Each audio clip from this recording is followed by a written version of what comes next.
দর্শক, শুরু হলো সব খবরের আয়োজন। নিয়মিত এই আয়োজনে আপনাদের সবাইকে স্বাগত জানাচ্ছি। আমি আহমেদ রেজা। বিগত সরকারের আমলে নামে বেনামে প্রভাবশালীরা কত ঋণ আত্মসাৎ করেছে তার হিসাব হচ্ছে। একই সাথে পাচার হওয়া অর্থ ফিরিয়ে আনতে বিদেশি বিভিন্ন সংস্থার সাথে যোগাযোগ শুরু হয়েছে বলে জানিয়েছে প্রধান উপদেষ্টার প্রেস উইং। এদিকে অর্থনৈতিক বিপর্যয় থেকে ঘুরে দাঁড়াতে কানাডাকে বিনিয়োগের আহ্বান জানিয়েছেন প্রধান উপদেষ্টা ডক্টর মোহাম্মদ ইউনূস। তার দেশ পুনর্গঠনের প্রচেষ্টায় সব রকম সহায়তার আশ্বাস দিয়েছেন ফরাসি রাষ্ট্রদূত।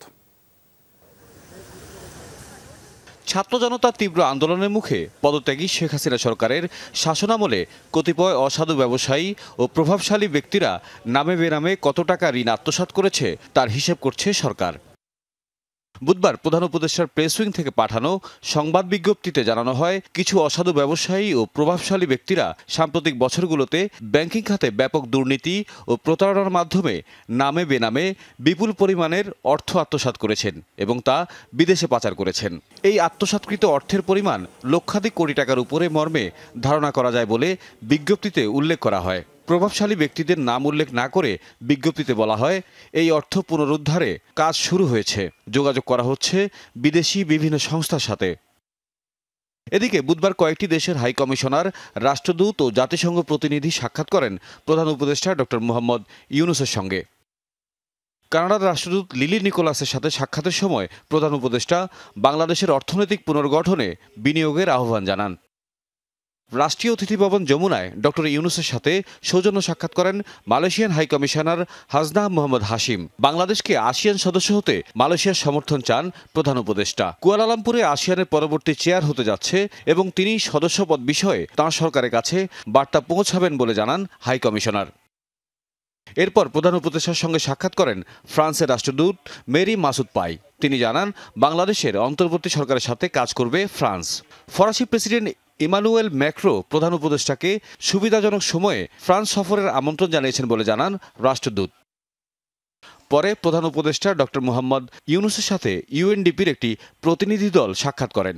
এ সময় অন্তর্বর্তী সরকারের বিভিন্ন কার্যক্রম ও চলমান পরিস্থিতি নিয়ে আলোচনা হয়। তাহিদ মিথুন, যমুনা নিউজ, ঢাকা। এসালম যেভাবে সুপরিকল্পিত উপায়ে ব্যাংক লুটপাট করেছে তা বিশ্বে নজিরবিহীন বলে মন্তব্য করেছেন বাংলাদেশ ব্যাংকের governor doctor Ahsan H Mansur.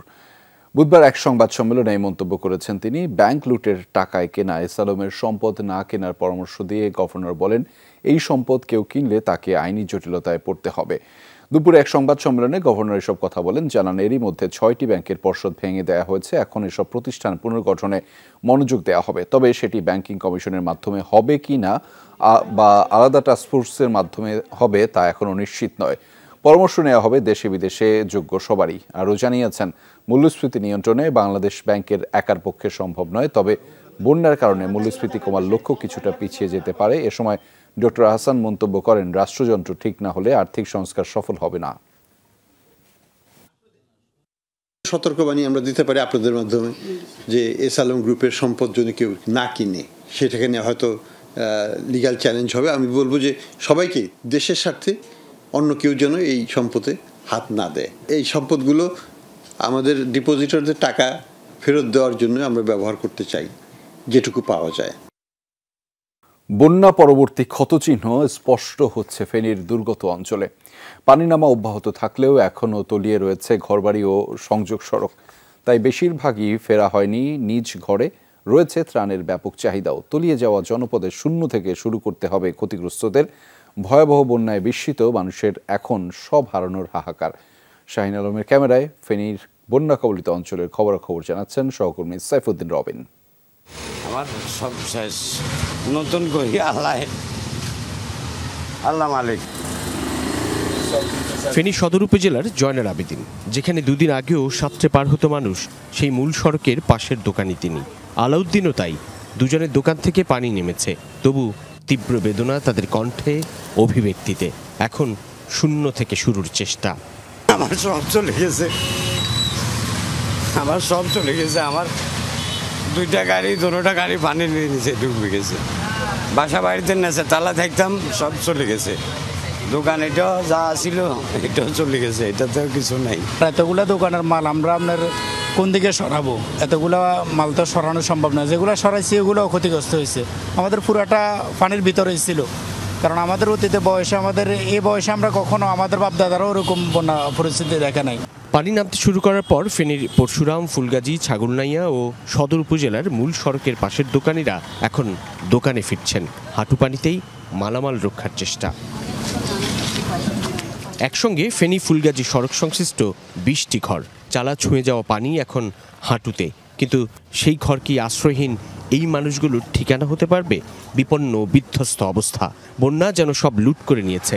ঘরে ফিরেও যেন ফিরতে না পারার আক্ষেপ। পানির কারণে থাকতে পারছি না, হ্যাঁ কই রয়েছে, মানে সাপও দেখতেছি, ওই কারণে যাইতেছি না। পানি উঠি সব গেছে গই, ল্যাপটপ সব, খাট টাট সব গেছে গই, কি করি থাকবো, কিছু নাই, থাকবে খাবার কিছু নাই। আমরা কিছু পাই না, আমাদের সব নষ্ট হয়ে গেছে। এখন বর্তমানে মালিকের ছাদের উপরে আছি। তীব্র বন্যায় পানির স্রোত আর ঢেউয়ে নড়বড়ে দশা ঘরের কাঠামোরও। ভেতরের কাদামাখা কক্ষ আর ছড়িয়ে ছিটিয়ে পড়ে থাকা নানা জিনিস জানান দিচ্ছে বন্যার ধ্বংসযজ্ঞের। এই ঘরে গোটা একটি পরিবারের সুখ ছিল, আশা ছিল, স্বপ্ন ছিল, ছিল ভবিষ্যৎ। কিন্তু এক বানের প্রলয়ে সব বিধ্বস্ত, সব লণ্ডভণ্ড হয়ে গিয়েছে। এখানে পানি ছিল মাথার উপরে, কিন্তু বন্যা পরিস্থিতির উন্নতি বলতে সেই পানি নেমেছে ঠিকই, কিন্তু বসবাসের উপযোগিতা হারিয়েছে সবকিছু। ফেনীর প্রায় 6টি উপজেলার সবকটিতেই একই রকম চিত্র। মূল সড়ক থেকে পানি নেমেছে, এখনও নামছে ঘর বাড়ি থেকেও, কিন্তু সেখানে কাদা পানি আর বসবাসের যাবতীয় সব সরঞ্জাম নষ্ট হয়ে গিয়েছে। আবার কবে সত্যিকার অর্থে ঘুরে দাঁড়াতে পারবেন এইসব বন্যা দুর্গত মানুষ, সেটি রাষ্ট্র আর রাষ্ট্রীয় সহযোগিতা ছাড়া সম্ভব নয় অনিশ্চিত দিনেও। মূল সড়ক থেকে পানি নামলেও সংযোগ সড়ক ডুবে আছে বেশিরভাগ এলাকায়। ঢলের পানি এখনও বিস্তৃত ফেনীর 6 উপজেলাতেই। বিধ্বস্ত সড়কে বন্যার ক্ষতচিহ্ন। সপ্তাহের বেশি সময় ধরে তলিয়ে আছে সোনাগাজী আর পুরো দাগনভূঞা। বানের পানি ফেনী চৌমোহনী খাল হয়ে নামার কথা থাকলেও পয়েন্টে পয়েন্টে প্রবাহ বিঘ্নিত হচ্ছে। তাই ব্যক্তি উদ্যোগেই এই খালের নির্দিষ্ট এলাকায় পানি প্রবাহ স্বাভাবিক রাখতে জঞ্জাল সরানোর চেষ্টা করা হচ্ছে। সাইফুদ্দিন রবিন, যমুনা নিউজ, ফেনী। অপরিবর্তিত রয়েছে নোয়াখালীর বন্যা পরিস্থিতির। কখনো কমছে, কখনো আবার বাড়ে বানের পানি। সংকট না থাকলেও ত্রাণ না পাওয়ার অভিযোগ আছে প্রত্যন্ত অঞ্চলের মানুষের। বানভাসীদের জন্য এখন পর্যন্ত 1300-র বেশি আশ্রয়কেন্দ্র খোলা হয়েছে বলে জানিয়েছেন জেলা প্রশাসক। সহকর্মী রিয়াজ রায়হান জানাচ্ছেন বিস্তারিত। ছবি তুলেছেন নাহিদ হোসেন। জেলা সদরের আদালতপাড়া মূল সড়কে পানি বেড়েছে হাঁটু অবধি। খানিকটা কমলেও রাতভর টানা বৃষ্টির সঙ্গে পূবের বাতাস মিলে এই সড়কে আবারও পানি বেড়েছে অন্তত 5 থেকে 6 ইঞ্চি। শহরের অধিকাংশ সড়কের চিত্র প্রায় একই। বেশিরভাগ সরকারি ভবনের সামনে 2 থেকে 3 ফুট পানি। পানি বাড়ছে, আমার মনে হচ্ছে আর 1 ফুট পানি আজকে বৃষ্টির কারণে বেড়ে গেছে। এই অবস্থা চলতে থাকলে তো আমাদের অবস্থা খুবই খারাপ। শহরতলি ছাড়িয়ে আমাদের গন্তব্য আরো দূরে, প্রত্যন্ত এলাকায়, যেখানে এখনো পানিবন্দী হাজারো পরিবার। নানা কষ্টের দিন যাপনের আর্তনাদ পৌঁছে না শহর পর্যন্ত। আজকে প্রায় 1 সপ্তাহ পর্যন্ত বহুত কষ্টে আছি, কোনো ত্রাণ যাইতেছে না। তো কোনখান দিয়ে গর্ত, কোনখান দিয়ে আমরা কিছুই দেখতে পাইতেছি না। দুর্গম এলাকায় খাদ্য সংকট আছে যথারীতি। কেউ ত্রাণ পেয়েছেন একাধিকবার, কেউ বা এখনো নিরন্ন। যাতায়াত সমস্যা, সঠিক স্থান চিনতে না পারা সহ স্থানীয় বেশ কিছু সমস্যা তো আছেই। এই প্রত্যন্ত অঞ্চলের ভিতরে নৌকা দিয়ে যেভাবে ঢুকা যায়, ত্রাণ যেন যারা পায় তারা যেন পায়। বাড়ি ঘরে যেতে পারে না নৌকার অসুবিধার কারণে। তারপরে আমরা বিভিন্ন জায়গা থেকে চেষ্টা করি নৌকা আনার জন্য। এরই মাঝে স্বেচ্ছাসেবী সংগঠনগুলো চেষ্টা করছে সহযোগিতার। তালিকায় শুধু খাদ্য নয়, আছে সুপেয় পানি, স্যানিটারি ন্যাপকিন সহ সুরক্ষা সামগ্রী। এ যেমন শুধু রেড ক্রিসেন্ট সোসাইটি দৈনিক প্রায় 6000 লিটার পানি বিশুদ্ধ করে পৌঁছে দিচ্ছে বানভাসীদের। 2টা ওয়াটার ট্রিটমেন্ট প্ল্যান্ট আছে, এটা দিয়ে দিনে প্রায় 1 ঘন্টায় 700 থেকে 1000 লিটার পানি পিউরিফাই করা হয়। ঢাকা থেকে বাংলাদেশ রেড ক্রিসেন্ট সোসাইটি সর্বোচ্চ পরিষদ থেকে আমাদেরকে এই সেবাগুলো দিচ্ছে। আমরা আশা করছি যে সেটা আরো অনেক দিন পর্যন্ত চলবে। ত্রাণ বিতরণে সমন্বয়হীনতা স্পষ্ট হয়ে উঠছে দিন দিন। বিষয়টি পুরোটা না মানলেও উড়িয়ে দেননি জেলা প্রশাসক। বলছেন, কেউ যদি সহযোগিতা চায় তাহলে তা করবে জেলা প্রশাসন। এমন এক জায়গায় যাচ্ছে, সেখানে ইতিপূর্বে আর কেউ দিয়ে গেছে, উনি সেখানে যাচ্ছে, ভিতরে যাচ্ছেন না। যখন আমাদের কাছে আসে তখন আমরা ভিতরে পাঠানোর ব্যবস্থা করি, কিন্তু উনি যখন ওনারা যখন স্বেচ্ছায় দিয়ে যায় তখন ওদের ভিতরে যাচ্ছে না, যার জন্য দেখা যায় যে কোনো জায়গায় ডুপ্লিকেশন হচ্ছে। অথচ এমন দুর্যোগে সবার আগে প্রয়োজন শক্তিশালী সমন্বয় টিম, যেখানে থাকবেন ইউনিয়ন থেকে শুরু করে ওয়ার্ড পর্যায়ের প্রতিনিধিরা। সাম্প্রতিক যে বন্যা সেটি অনেকটা সয়ে গেছে নোয়াখালী অঞ্চলের মানুষের। এতদিনে তারা বুঝে গেছেন কিভাবে বানের পানির সাথে যুদ্ধ করে বাঁচতে হয়। তবে তারা বলছেন এখন সংকট সবচেয়ে বড় যেটি, তা হচ্ছে ত্রাণের সুষম ব্যবহার, অর্থাৎ খাদ্য সহযোগিতা যেগুলো আসছে সেগুলো একেবারেই দুর্গত যারা রয়েছেন বা যাদের প্রয়োজন বেশি তাদের হাতে পৌঁছে দেওয়া। আর সেজন্যই সরকারি এবং বেসরকারি যে সংস্থাগুলো রয়েছে তাদের মধ্যে সমন্বয় খুব জরুরি। আর যদি তা করা যায় তাহলে খুব অল্প দিনের মধ্যে যে সংকট সেটি কাটিয়ে উঠে আবারও ঘুরে দাঁড়াবে নোয়াখালী অঞ্চলের মানুষ। রিয়াজ রায়হান, যমুনা নিউজ, নোয়াখালী। অন্তর্বর্তীকালীন সরকারের প্রধান হিসেবে দায়িত্ব গ্রহণ করায় ডক্টর মোহাম্মদ ইউনূসকে ফোন করে অভিনন্দন জানিয়েছেন সংযুক্ত আরব আমিরাতের প্রেসিডেন্ট শেখ মোহাম্মদ বিন জায়েদ আল নাহিয়ান।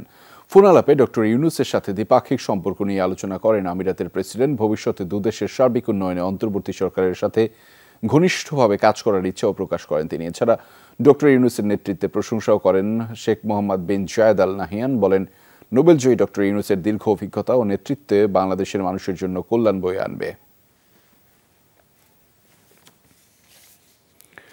নিষেধাজ্ঞার ২৭ দিনের মধ্যে রাজনীতি করার অধিকার ফিরে পেল জামায়াত ইসলামী ও ছাত্র শিবির। এ সংক্রান্ত আগের সিদ্ধান্ত বাতিল করে গেজেট প্রকাশ করেছে স্বরাষ্ট্র মন্ত্রণালয়। বলা হয়েছে, জামায়াত শিবিরের বিরুদ্ধে সন্ত্রাস ও সহিংসতার কোনো সুনির্দিষ্ট তথ্য পাওয়া যায়নি।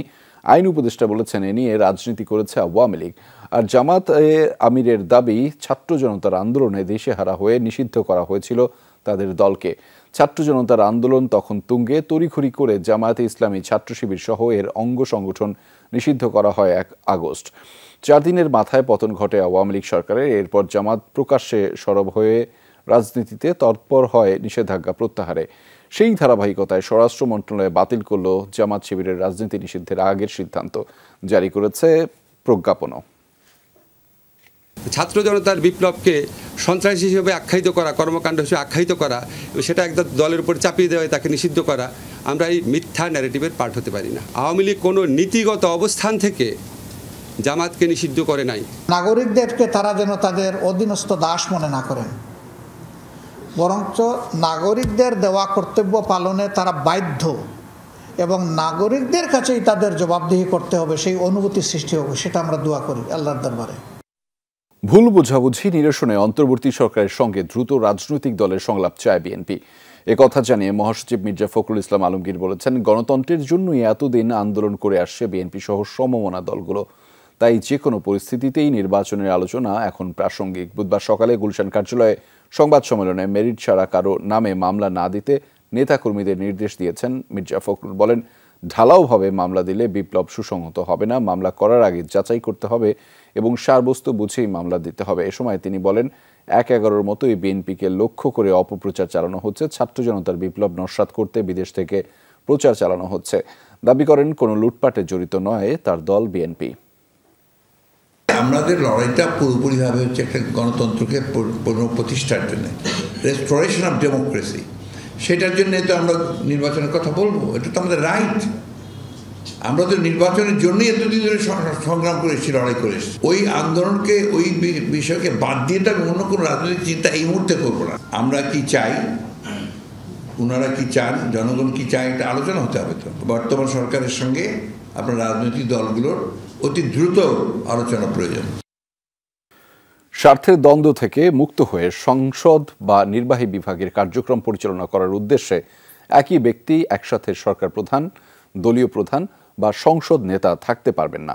পাশাপাশি এক ব্যক্তি 2 মেয়াদের বেশি প্রধানমন্ত্রী হিসেবেও দায়িত্ব পালন করতে পারবেন না, এমন প্রস্তাব দিয়েছে ট্রান্সপারেন্সি ইন্টারন্যাশনাল বাংলাদেশ, টিআইবি।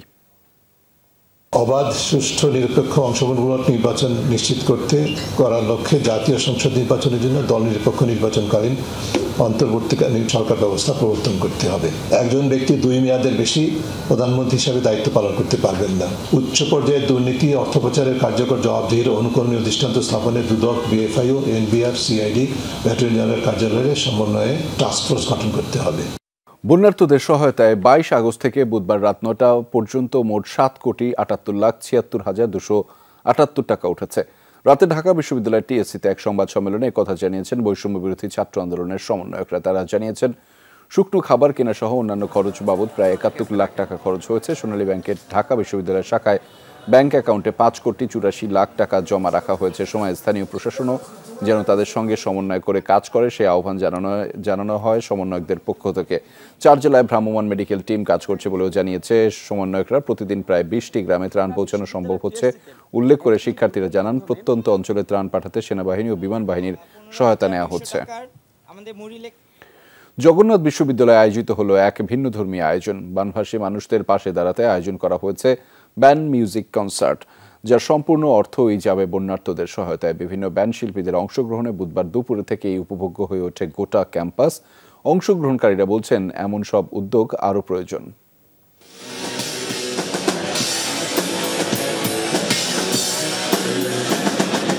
মঞ্চে চলছে ব্যান্ড মিউজিকের কনসার্ট। একে একে 11টি ব্যান্ড পরিবেশন করবে জনপ্রিয় সব গান। তবে এই কনসার্ট আর 5টি সাধারণ কনসার্টের মতো নয়। কনসার্ট ফর ফ্লাড ভিকটিম শিরোনামের এই আয়োজনের রয়েছে বিশেষ এক লক্ষ্য। কনসার্ট ফর ফ্লাড ভিকটিমের আয়োজক জগন্নাথ বিশ্ববিদ্যালয় ব্যান্ড মিউজিক অ্যাসোসিয়েশন। বিশ্ববিদ্যালয়ের সায়েন্স ফ্যাকাল্টি মাঠে দুপুরে শুরু হয় প্রস্তুতি। এই কনসার্টের পুরো অর্থ যাবে বানভাসীদের সহায়তায়। কেউই কোনো প্রকার পারিশ্রমিক নিচ্ছে না। আমরা যারা ভলান্টিয়ার হিসেবে কাজ করছি, অর্গানাইজার হিসেবে আমরা যারা কাজ করছি, আমরা কেউ কোনো প্রকার যারা গান করছেন, যে আপনার অ্যাঙ্কারে আছেন, অ্যাঙ্কারিংয়ে আছেন, কেউই কোনো প্রকার টাকা নিচ্ছে না। কোনো পারিশ্রমিক ছাড়াই আসলে শুধুমাত্র বন্যার্তদের সাহায্যের জন্য আমরা আমাদের অস্ত্র ব্যবহার করছি। সব পুরোটা ফান্ড আমরা একদম বন্যার্থীদের পাশে দাঁড়ানোর জন্যই কাজটা করছি এবং পুনর্বাসন করার জন্য। ডোনেশন হয়েছে আমরা টিকিটের মাধ্যমে, আমাদের 250 টাকা করে টিকিট বিক্রিত হচ্ছে এখন পর্যন্ত এবং আমরা খুবই ভালো রেসপন্স পাচ্ছি। কনসার্টের প্রবেশ গেটে ছিল কড়া নিরাপত্তা। টিকিট ছাড়া প্রবেশ করতে দেয়া হচ্ছে না কাউকেই। চলছে কঠোর তল্লাশিও। এদিকে সন্ধ্যা ঘনিয়ে আসার সঙ্গে সঙ্গে বাড়ে উপস্থিতি। কনসার্টে আগতরা বলছেন, এই উদ্যোগ মহৎ। শিল্পীদের মত, বন্যার্তদের সহযোগিতায় বাড়ানো প্রয়োজন এমন উদ্যোগের পরিসর। স্মোকিং করার যে সামগ্রী আছে, যেমন সিগারেট, লাইটার, এগুলো আমরা চেক করছি, এগুলো যাতে ভিতরে না নিয়ে যেতে পারে। টিকিটের টাকাটা বন্যা দিয়ে ওখানে যায়, তাহলে তো আমরা অনেক খুশি হবো, কারণ আমরা তো আর কিছু করতে পারবো না ওইখানে গিয়ে। শিল্পীদের কাজও আসলে শিল্পী গানের মাধ্যমেই তার বলেন দ্রোহ বলেন আর ভালোবাসা বলেন বা দুঃখ বলেন, তো আমার কাছে মনে হয় শিল্পীদের পক্ষ থেকে এই কাজটা আসলেই খুব ভালো। সকলে মিলিত প্রচেষ্টায় আমরা যে কাজ করতেছি, এটাই আসলে আমাদের সব পাওয়া। সব থেকে বড় কথা হচ্ছে সবাই মানুষ বা সমাজের জন্য করতে চায়। ইটস নট যে আমরা রাজনীতিবিদ বা নেতা হয়ে করতে যাচ্ছি, বাট আমাদের শিল্পী যে আমাদের সত্তা, ওখান থেকে আমরা কন্ট্রিবিউট করতে চাই। বিভিন্ন স্থানে দলবদ্ধ হয়ে গান পরিবেশন করেও অর্থ সংগ্রহ করেছে বিশ্ববিদ্যালয়ের ব্যান্ড মিউজিক অ্যাসোসিয়েশন। সেই অর্থও যাবে বন্যার্তদের তহবিলে। সুমাইয়া ঐশী, যমুনা নিউজ, ঢাকা। দর্শক, এই ছিল আজকের সব খবরের আয়োজনে। এতক্ষণ সাথে থাকার জন্য সবাইকে ধন্যবাদ।